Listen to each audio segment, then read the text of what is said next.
Iran যুক্তরাষ্ট্র বৈঠকের জন্য প্রস্তুত ইসলামাবাদ। প্রতিনিধিদের স্পষ্ট নির্দেশনা দিলেন ট্রাম্প। আলোচনায় কোনো মিথ্যাচার মেনে নেবে না ইরান। আবারও ইসরায়েলের ফাঁদে পড়ার আশঙ্কায় ট্রাম্প। নিজেকে রক্ষা করতে কি যুদ্ধ খেলায় মেতেছেন নেতানিয়াহু। হরমুজ প্রণালীতে নতুন মানচিত্র। ইরানি মুদ্রায় হবে টোল আদায়। জলপথ নিয়ে ট্রাম্পের হুঁশিয়ারিকে পাত্তাই দিল না ইরান। আসসালামু আলাইকুম, দেখছিলেন বাংলাভিশন ওয়ার্ল্ড নিউজ হেডলাইন। এবারে পুরো সংবাদ। স্থায়ী শান্তি প্রতিষ্ঠার লক্ষ্যে যখন বৈঠকের জন্য প্রস্তুত হচ্ছে যুক্তরাষ্ট্র এবং ইরান, তখন লেবাননে ধ্বংসযজ্ঞ অব্যাহত রেখেছে বর্বর ইসরায়েলি বাহিনী। নেতানিয়াহু বাহিনীর আগ্রাসনে 2 দিনে লেবাননে প্রাণ ছাড়িয়েছে 300। যদিও যুদ্ধবিরতি নিয়ে লেবাননের সঙ্গে সরাসরি আলোচনার নির্দেশ দিয়েছেন ইসরায়েলি প্রধানমন্ত্রী, তবে লেবাননে যুদ্ধ বন্ধ হবে না বলে জানিয়েছেন প্রতিরক্ষা মন্ত্রী ইসরায়েল কাটজ। এই পরিস্থিতিতে শনিবার সকালে পাকিস্তানে বসছে যুক্তরাষ্ট্র এবং ইরানের বৈঠক। আলোচনা নিয়ে প্রতিনিধিদের স্পষ্ট নির্দেশনা দিয়েছেন ট্রাম্প। আলোচনাকে স্বাগত জানালেও মিথ্যাচার মেনে না নেওয়ার হুঁশিয়ারি দিয়েছে ইরান। সানজিদা ইসলাম তন্নির ডেস্ক রিপোর্ট। মধ্যপ্রাচ্যে শান্তি ফিরিয়ে আনতে যুক্তরাষ্ট্র ও ইরানের বৈঠকের মধ্যস্থতা করতে প্রস্তুত পাকিস্তান। এরই মধ্যে ইসলামাবাদে পৌঁছেছে 2 দেশের প্রতিনিধি দল। শনিবার সকালে মুখোমুখি বৈঠকে বসবেন মার্কিন ও ইরানি নেতৃবৃন্দ। তবে একদিকে যখন চলছে শান্তি প্রতিষ্ঠার আয়োজন, তখন অশান্তির আগুনে জ্বলছে পুড়ছে মধ্যপ্রাচ্যেরই আরেক দেশ লেবানন। স্থায়ী শান্তি আলোচনার জন্য নির্ধারিত 10টি শর্তের মধ্যে লেবাননের ফ্রন্ট লাইনে যুদ্ধ বন্ধের প্রস্তাব থাকলেও তা পরোয়া করছে না নৃশংস ইসরায়েল। লেবানন জুড়ে একের পর এক বিমান হামলা চালাচ্ছে ইসরায়েলি সেনারা। এতে বাড়ছে মৃত্যুর মিছিল, যা যুদ্ধবিরতির স্পষ্ট লঙ্ঘন বলে মন্তব্য করেছে ইরান। শুধু তাই নয়, যুদ্ধবিরতি লঙ্ঘনের জবাবে হরমুজ প্রণালী খুলে দেওয়ার পরেও অঞ্চলটিতে আন্তর্জাতিক জাহাজ চলাচল সীমিত করেছে তেহরান। এতে ইরান যুদ্ধবিরতির শর্ত ভেঙেছে বলে অভিযোগ ওয়াশিংটনের।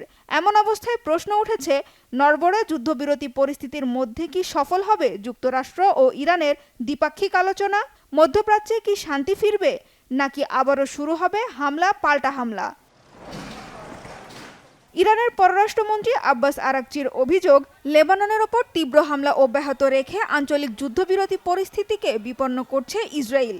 আর ইসরায়েলকে মদদ দিয়ে যুক্তরাষ্ট্রের অর্থনীতিকে হুমকির মুখে ফেলার বোকামি করছেন মার্কিন প্রেসিডেন্ট ডোনাল্ড ট্রাম্প।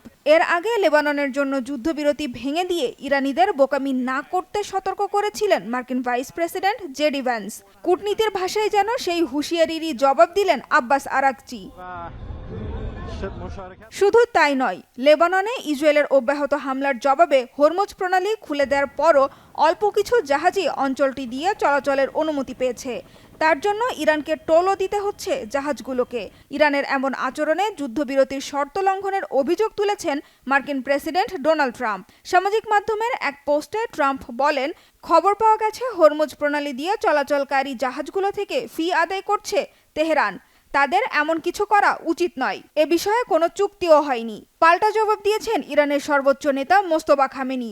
হরমুজ প্রণালীর ব্যবস্থাপনাকে একটি নতুন পর্যায়ে নিয়ে যাওয়া হবে। হরমুজের ওপর ইরানের বৈধ অধিকারে কোনো রকম ছাড় দেওয়া হবে না বলেও সাফ জানিয়েছেন মোস্তফা খামেনি। লেবাননে অব্যাহত হামলাকে কেন্দ্র করে যখন যুক্তরাষ্ট্র ও ইরানের কূটনৈতিক লড়াই চরমে পৌঁছেছে, তখন ইসরায়েলি প্রধানমন্ত্রী বেনিয়ামিন নেতানিয়াহু জানিয়েছেন, যুদ্ধবিরতির বাইরে থাকলেও লেবানন সরকারের অনুরোধে ইসরায়েলি মন্ত্রী পরিষদকে সরাসরি আলোচনা শুরু করার নির্দেশ দিয়েছেন তিনি। লেবাননে কোনো যুদ্ধবিরতি নেই। আমরা শক্তি প্রয়োগ করে হিজবুল্লাহর ওপর হামলা চালিয়ে যাচ্ছি। আমাদের সাথে শান্তি আলোচনায় বসার জন্য লেবানন সরকারের পক্ষ থেকে বারবার আহ্বানের পর আমি মন্ত্রিসভাকে লেবাননের সাথে সরাসরি আলোচনা শুরু করার নির্দেশ দিয়েছি। তবে সরাসরি বৈঠকের আগেই যুদ্ধবিরতিতে যেতে চায় বলে জানিয়েছে লেবানন সরকার। আর ইসরায়েলি গণমাধ্যমগুলোর দাবি, লেবাননের যুদ্ধ বন্ধ হবে না বলে সাফ জানিয়েছেন ইসরায়েলি প্রতিরক্ষা মন্ত্রী ইসরায়েল কাটজ। এদিকে সাময়িক যুদ্ধবিরতির মধ্যেই শনিবার থেকে ইরানের সকল ব্যাংকের কার্যক্রম শুরুর ঘোষণা দিয়েছে দেশটির ব্যাংক কোঅর্ডিনেটর কাউন্সিল। আর যুদ্ধ পরিস্থিতির কারণে বৈশ্বিক জ্বালানি বাজারে যে অস্থিরতা দেখা দিয়েছে, তা স্বাভাবিক হতে অন্তত কয়েক মাস লাগবে বলে মনে করছে অর্থনীতিবিদরা। সানজিদা ইসলাম তন্নি, বাংলাভিশন নিউজ ডেস্ক। ইরান ও যুক্তরাষ্ট্রের মধ্যে যুদ্ধ বন্ধের আলোচনাকে ঘিরে এখন বিশ্ব রাজনীতির কেন্দ্রবিন্দু পাকিস্তানের রাজধানী ইসলামাবাদ। এ উপলক্ষে রেড অ্যালার্ট জারি, নজিরবিহীন নিরাপত্তা ব্যবস্থা, ত্রিস্তর সুরক্ষা বলের মাধ্যমে কার্যত শহরটিকে দুর্ভেদ্য এক দুর্গে রূপান্তর করা হয়েছে। উচ্চ পর্যায়ের এই কূটনৈতিক বৈঠককে ঘিরে পুরো অঞ্চলে চরম উত্তেজনা এবং কৌতূহল কাজ করছে। হিজল জুবাইরের ডেস্ক রিপোর্টে থাকছে বিস্তারিত। ইরান যুদ্ধ বন্ধের লক্ষ্যে ঐতিহাসিক আলোচনার মঞ্চ হিসেবে বর্তমানে সাজ রব পাকিস্তানে। রেড অ্যালার্ট জারি করে নজিরবিহীন নিরাপত্তা বলয় গড়ে মঞ্চ হিসেবে প্রস্তুত পাকিস্তানের রাজধানী ইসলামাবাদ। এই অত্যন্ত স্পর্শকাতর ও উচ্চ পর্যায়ের কূটনৈতিক সফরকে ঘিরে পুরো শহর এখন রীতিমতো এক দুর্ভেদ্য দুর্গে পরিণত হয়েছে। পাকিস্তানি সংবাদ মাধ্যম ডনের প্রতিবেদনে বলা হয়েছে, ইরানের প্রতিনিধি দল এবং মার্কিন ভাইস প্রেসিডেন্ট জেডি ভ্যান্স সহ মার্কিন প্রতিনিধিদের নিরাপত্তা নিশ্চিত করতে যে বিশাল কর্মী বাহিনী মোতায়েন করা হয়েছে তার নেতৃত্ব দিচ্ছে পাকিস্তানের সামরিক বাহিনী। আধা সামরিক বাহিনী রেঞ্জার্স, ইসলামাবাদ ক্যাপিটাল পুলিশ এবং পাঞ্জাব পুলিশ তাদের সঙ্গে সমন্বয় করে কাজ করছে। ইসলামাবাদ পুলিশ থেকে ৬,০০০, পাঞ্জাব কনস্টাবুলারি থেকে ৩,০০০ এবং ফ্রন্টিয়ার কনস্টাবুলারি থেকে ৯০০ কর্মী মোতায়েন করা হয়েছে। এ বাদে সামরিক বাহিনীর বিশেষ কন্টিনজেন্ট এবং কুইক রেসপন্স ফোর্স শহরের বিভিন্ন কৌশলগত পয়েন্টে অবস্থান নিয়েছে। সেই সঙ্গে আকাশপথে নজরদারির পাশাপাশি শহরের উচ্চতম স্থান এবং সংলগ্ন বনভূমিতে সেনাবাহিনী মোতায়েন করা হয়েছে, যাতে ওপর থেকে কোনো ধরনের অপ্রীতিকর ঘটনা না ঘটে। পাকিস্তানের পররাষ্ট্রমন্ত্রী ইসহাক দার এক বিশেষ বার্তায় জানিয়েছেন, বৈশ্বিক এই ইভেন্টের গুরুত্ব বিবেচনা করে প্রতিনিধিদের জন্য যাতায়াত ব্যবস্থা একদম সহজ করা হয়েছে। সব আন্তর্জাতিক এয়ারলাইন্সকে নির্দেশ দেওয়া হয়েছে যেন তারা ভিসা ছাড়াই প্রতিনিধিদের বোর্ডিং করতে দেয়। পাকিস্তানে পৌঁছানোর পর ইমিগ্রেশন কর্তৃপক্ষ তাৎক্ষণিকভাবে তাদের অন অ্যারাইভাল ভিসা দেবে। এছাড়া প্রতিনিধিদের জন্য ব্লু বুক প্রোটোকল নিশ্চিত করা হয়েছে। সর্বোচ্চ স্তরের নিরাপত্তার স্বার্থে ভিভিআইপিদের সঙ্গে থাকা ক্লোজ প্রোটেকশন টিমের সদস্যদের ডিউটি চলাকালীন মোবাইল ফোন, স্মার্ট ওয়াচ বা অন্য কোনো ডিজিটাল ডিভাইস ব্যবহারের অনুমতি নেই। রেড জোন বা হাই সিকিউরিটি জোনের অধিকাংশ প্রবেশপথ সিল করে দেওয়া হয়েছে। রেড জোনে প্রবেশের জন্য একমাত্র মার্গাল্লা রোড খোলা রাখা হয়েছে, যা কেবল অনুমোদিত কর্মকর্তা ও ওই এলাকার বাসিন্দাদের ব্যবহারের জন্য উন্মুক্ত। ঐতিহাসিক এই বৈঠক ঘিরে ইসলামাবাদের সব সরকারি বেসরকারি অফিস ও শিক্ষা প্রতিষ্ঠানে 2 দিনের সাধারণ ছুটি ঘোষণা করা হয়েছে। কেবল হাসপাতাল, পুলিশ, বিদ্যুৎ ও গ্যাস সরবরাহকারী জরুরি সেবাদাতা প্রতিষ্ঠানগুলো 24 ঘন্টা সচল রয়েছে। সম্মেলন কেন্দ্র এবং প্রতিনিধিদের যাতায়াতের রুটে ফায়ার ব্রিগেড, অ্যাম্বুলেন্স এবং নিরবিচ্ছিন্ন আলোকসজ্জার ব্যবস্থা করেছে রাজধানীর প্রশাসন। প্রশাসনের পক্ষ থেকে বাসিন্দাদের এই কয়েকদিন প্রয়োজন ছাড়া বাইরে বের না হতে এবং যাতায়াতের ক্ষেত্রে নির্ধারিত ট্রাফিক ম্যাপ অনুসরণ করার অনুরোধ জানানো হয়েছে। নিরাপত্তার এই কঠোরতা 12 এপ্রিল পর্যন্ত বহাল থাকবে বলে গোয়েন্দা সূত্র নিশ্চিত করেছে। সরকারি সূত্র জানিয়েছে, বৈঠকটি একটি গোপন ও নিরাপদ স্থানে অনুষ্ঠিত হবে। সেখানে গণমাধ্যমের প্রবেশাধিকার থাকবে না। ইরান যুক্তরাষ্ট্র যুদ্ধের ভবিষ্যৎ নির্ধারণে ঐতিহাসিক এক ভূমিকা রাখতে চলেছে ইসলামাবাদের এই বৈঠক। এই বৈঠকের মধ্য দিয়েই নির্ধারিত হবে আগামী দিনের মধ্যপ্রাচ্যের ভাগ্য।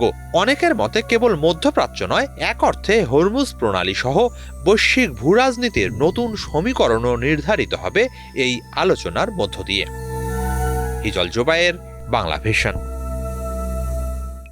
সপ্তাহখানেক আগেও ইরানকে নিশ্চিহ্ন করার হুমকি দিচ্ছিলেন মার্কিন প্রেসিডেন্ট, অথচ এখন তিনি খুঁজছেন শান্তির পথ। আপাতত যুদ্ধবিরতির মধ্য দিয়ে প্রায় ভেস্তে গেছে ইসরায়েলি প্রধানমন্ত্রী বেনিয়ামিন নেতানিয়াহুর সকল পরিকল্পনা। হরমুজ প্রণালীর দখল থেকে শুরু করে লেবাননের আকাশ, মধ্যপ্রাচ্যে চলমান নাটকীয় পরিবর্তনের শেষ হাসি হাসবে কে? এই অঞ্চলে ক্রমেই ফিকে হয়ে আসছে কি মার্কিনী দাপট? হাফিজুল ইসলামের ডেস্ক রিপোর্টে থাকছে বিস্তারিত। One load out. President Donald ট্রাম্পের তর্জন গর্জন আর বড় বড় কথার বাগাড়ম্বর এখন পুরোপুরি থমকে গেছে। প্রায় ৩,০০০ বছরের ইরানি সভ্যতা গুড়িয়ে দেওয়ার হুমকি দিয়েছিলেন তিনি, অথচ এখন নিজেই বসে পড়ছেন আলোচনার টেবিলে। এমন পরিস্থিতিকেই হয়তো বলা হয় ট্রাম্পের ডিল মেকিং কারিশমা, যেখানে আকাশসমান হুমকি দেওয়া হলেও শেষ পর্যন্ত তিনি মেনে নেন প্রতিপক্ষের প্রায় সব শর্ত। আন্তর্জাতিক কূটনীতির ইতিহাসে ট্রাম্পের এসব পাগলাটে পদক্ষেপ লেখা থাকবে অদ্ভুত অধ্যায় হিসেবে।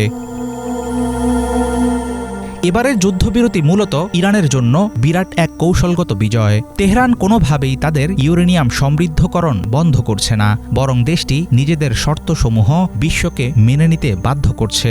হরমুজ প্রণালী আবারও তাদের পূর্ণ নিয়ন্ত্রণে চলে এসেছে। মার্কিন যুদ্ধজাহাজকে নৌপথটি পাড়ি দিতে হলেও নিতে হবে ইরানি বাহিনীর অনুমতি। এর বিনিময়ে ইরান পেয়েছে মার্কিন নিষেধাজ্ঞা তুলে নেওয়ার প্রতিশ্রুতি এবং যুদ্ধের ক্ষয়ক্ষতির জন্য ক্ষতিপূরণের আশ্বাস।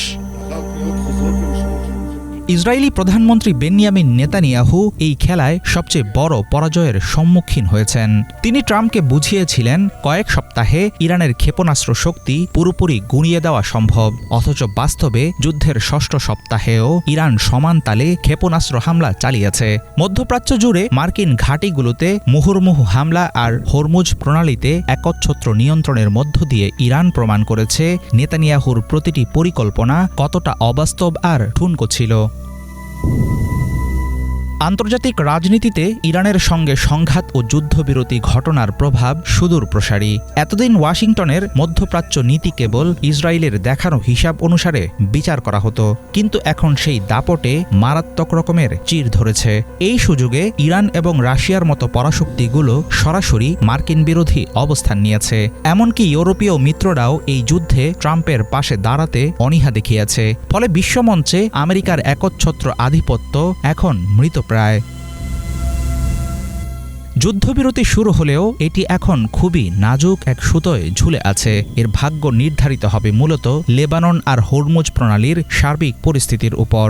ইসরায়েল যদি লেবাননে একের পর এক বোমা হামলা চালিয়ে যায়, তাহলে ইরান চুপ করে বসে থাকবে না।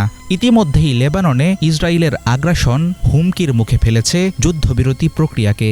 মধ্যপ্রাচ্যে ক্রমবর্ধমান সংঘাতের আগুন পুরোপুরি নিভবে নাকি আরও ধাউ ধাউ করে জ্বলে উঠবে, সেটা পরিষ্কার হয়ে যাবে আগামী 2 সপ্তাহে।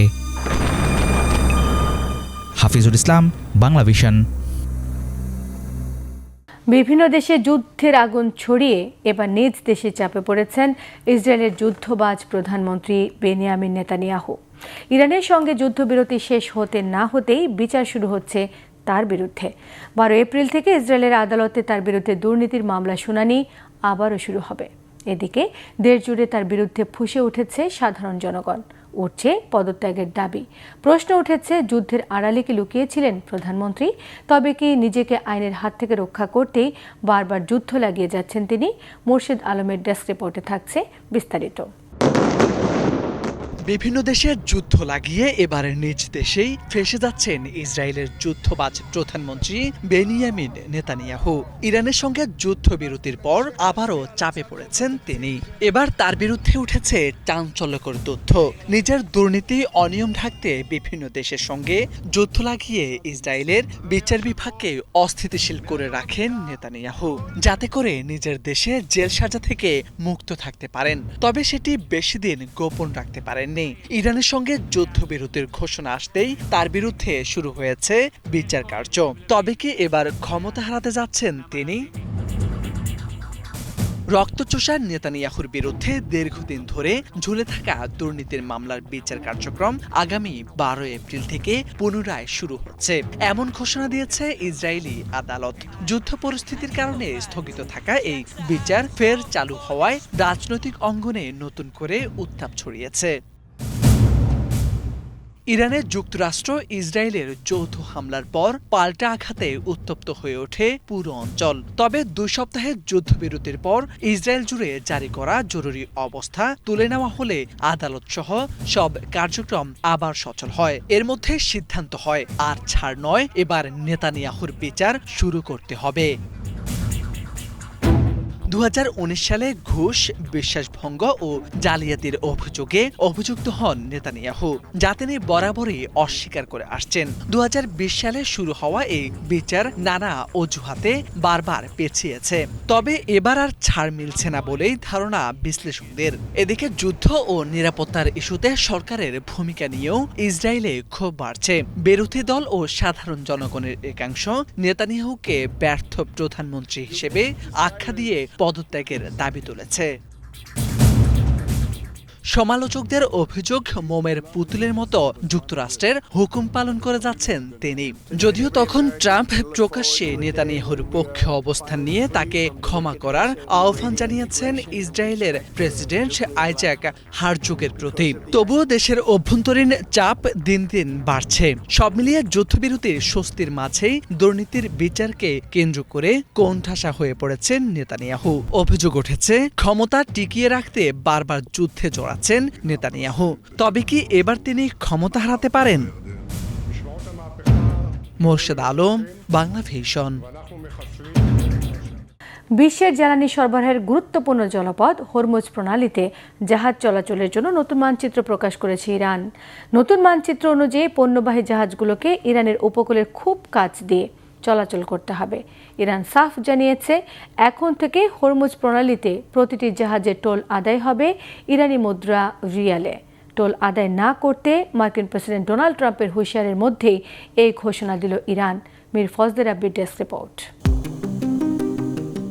বিশ্বের জ্বালানি সরবরাহের অন্যতম প্রধান জলপথ হরমুজ প্রণালী এখন নতুন এক ভূ রাজনৈতিক সমীকরণের মুখোমুখি।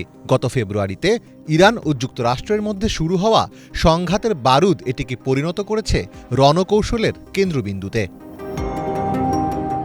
এই জলপথ মূলত ইরান ও ওমান ভাগাভাগি করে ব্যবহার করে এবং এটি আন্তর্জাতিক জলসীমার অন্তর্ভুক্ত নয়। সাধারণ সময়ে বিশ্বের 20% তেল ও তরল প্রাকৃতিক গ্যাস এই পথ দিয়ে কোনো শুল্ক ছাড়াই নিরাপদে পরিবাহিত হতো। কিন্তু ইরানে যুক্তরাষ্ট্র ও ইসরায়েলের যৌথ হামলার পর হরমুজে শত্রু দেশের বাণিজ্যিক জাহাজে হামলা চালিয়ে প্রতিশোধ নিতে শুরু করে তেহরান। এর ফলে জাহাজ চলাচল কার্যত বন্ধ হয়ে যায় এবং বিশ্বের জ্বালানি সরবরাহ ব্যবস্থায় ইতিহাসের অন্যতম ভয়াবহ সংকট তৈরি হয়।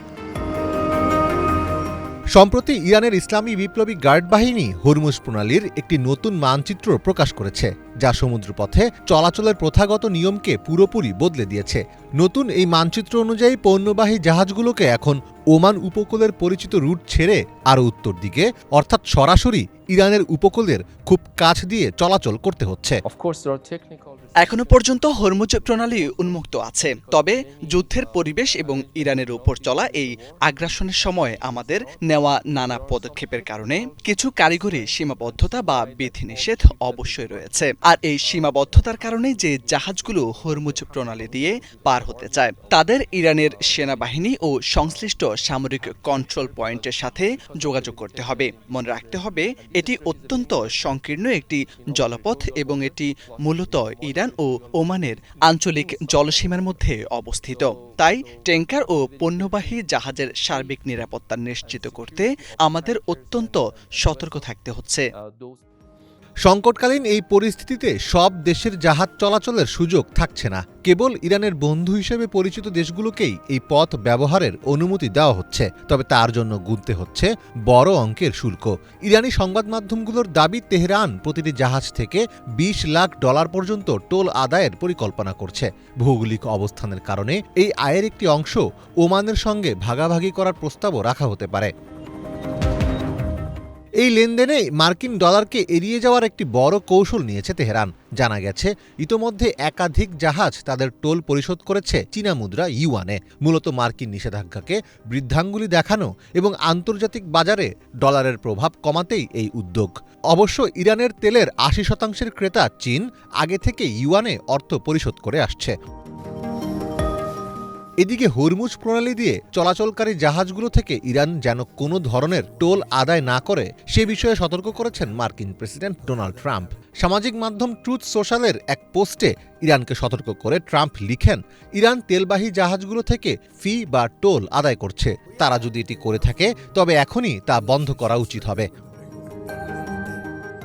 উপসাগরীয় দেশগুলো এবং ব্রিটেন ইতিমধ্যে এই জলপথ পুরোপুরি খোলার দাবি জানিয়েছে। তবে জাহাজ মালিকেরা কয়েক কোটি ডলার মূল্যের কার্গো ও জাহাজের নিরাপত্তার খাতিরে আপাতত ইরানের নির্দেশ মানতে বাধ্য হতে পারেন।